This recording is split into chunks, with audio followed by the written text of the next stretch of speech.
What time is it?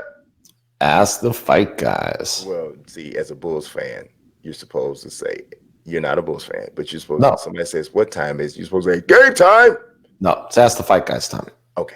Fight o'clock. I'm going to say it. It's you, fight you o'clock. You can do your thing, but I'm going to stick to Ask the Fight Guys. You're supposed to say it's fight o'clock. 5 o'clock.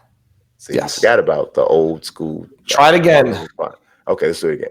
What time is it? 5 o'clock. Okay, you are the king of no sale. Like, it is just, you killed it. It is 5 o'clock. It is 5 o'clock. Okay, it's Ask the Fight Guys time. Yes.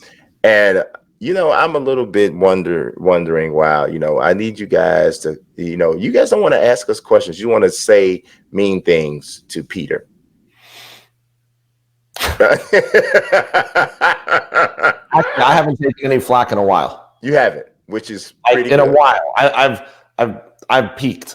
You haven't been stunned by a bee? Stunned. That's what I said. Stunned. I didn't even understand what that meant. Boom! You guys, bee walked up to you. Boom! Yeah. And you guys. What? Yeah, I got stunned. Get it? Man. Yeah, I got you.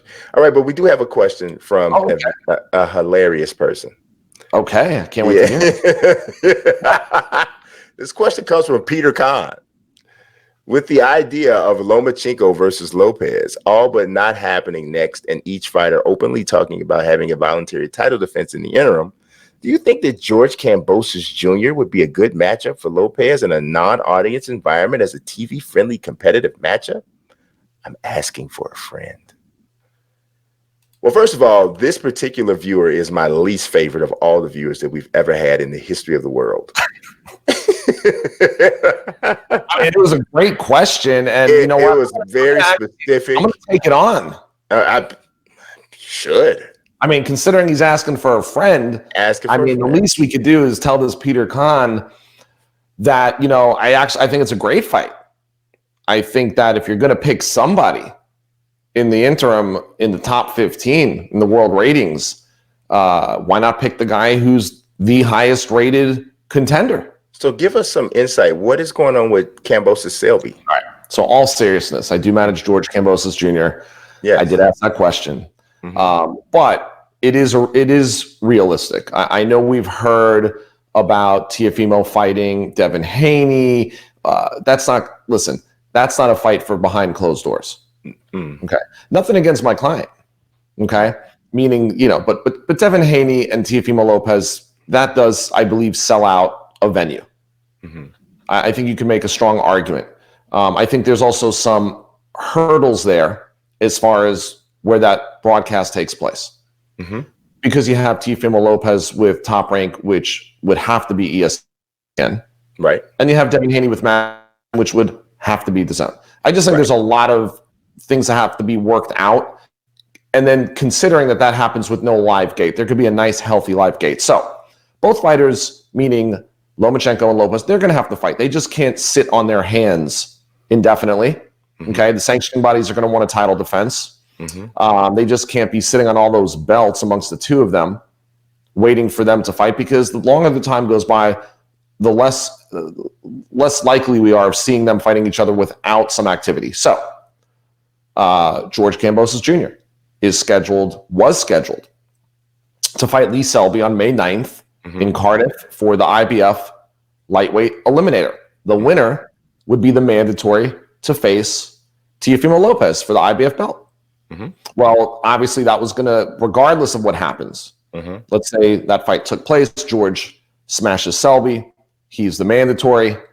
Well, he's sitting there in line guaranteed to fight for the IBF title. Let's say Lopez fought Lomachenko, whatever happens, let's say the winner vacates that belt.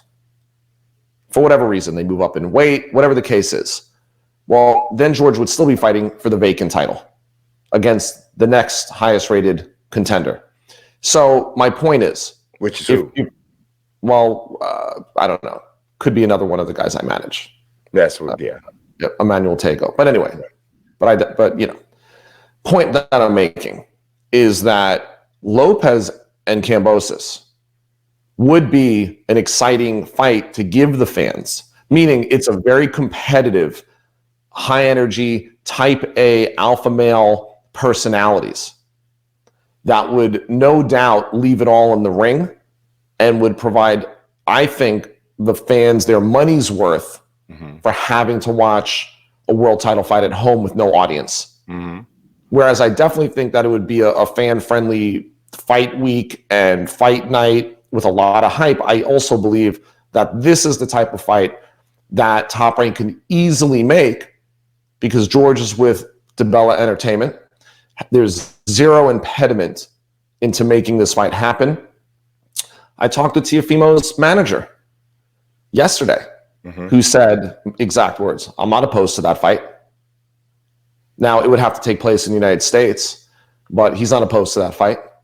So, while we're sitting here and while guys eventually want to get back in the ring and fighting and defending world titles and have some, optics of normalcy, I think it's a great fight. Now, look, we're fine. We're sitting pretty. Either way, we have a path to the title. Right. So we can wait. We'll fight Selby, beat Selby, and now we're the mandatory. It makes more sense financially because as the mandatory, guess what Top Rank doesn't get if George beats Lopez? They don't get, you can't mandate options or a rematch clause with the mandatory. So let's say we go to purse bid. Right. What if we win that bid? Lopez isn't fighting on ESPN. It's better to make the deal now. We'll give you some options. You know what I'm saying? It's a better business deal now than having to deal with someone that's in a mandatory position for many reasons. Yeah. Well, I want your thoughts, and not because I'm, Yeah. Better to voluntarily fight. Better to voluntarily fight him than to fight him as the mandatory because you have more wiggle room with the overall concept. And so I definitely think it's a fight that works in any time period. We've gone over this several times, and I'm going to talk about it a little bit in the championship rounds. More and more every day, I'm more a proponent of trying one of these fights that appears to be one that you wouldn't have without fans. Every day, I'm becoming more and more encouraged that it would be worth a shot. Right. So I'm not one that feels like certain fight has to happen this way or that way or whatever. I can kind of get with it if we're talking about like Canelo, Triple G. I can kind of get with it there. But these other guys who are on the upper second tier, I don't know. I'd be willing to try. So we'll see. But that was definitely good information about because I'm not sure how many people know that Kambosos Selby probably isn't happening. Well, it's happening. It's just a matter of when. Meaning they can't make it not happen. Right. Okay. But if we have the opportunity to step in and fight for the world title, because this is what could happen. Let's say that he takes an interim fight. Then let's say he goes and fights Lomachenko.